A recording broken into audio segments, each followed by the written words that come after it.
উৎসবমুখর পরিবেশে বেসরকারি টেলিভিশন এবং রেডিও স্টেশনের সংবাদ উপস্থাপকদের সংগঠন news broadcasters alliance of Bangladesh NBA এর নির্বাচন অনুষ্ঠিত হয়েছে। নির্বাচনে বাংলা টিভির জাভেদ কারদারকে বড় ব্যবধানে হারিয়ে সভাপতি নির্বাচিত হয়েছেন মাই টিভির ডাক্তার সাকলায়েন রাসেল।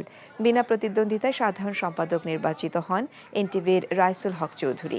সহ সভাপতি পদে নির্বাচিত হয়েছেন মোহাম্মদ ইমতিয়াজ, মেহেরে খোদা দ্বীপ এবং এনটিভির নাজনীন আহমেদ। এছাড়া আরও 11টি পদে প্রার্থীরা বিনা প্রতিদ্বন্দ্বিতায় নির্বাচিত হয়েছেন। সকাল 10টা থেকে ঢাকা রিপোর্টার্স ইউনিটির সাগররণী মিলনায়তনে ভোট গ্রহণ শুরু হয়ে চলে বিকেল 5টা পর্যন্ত।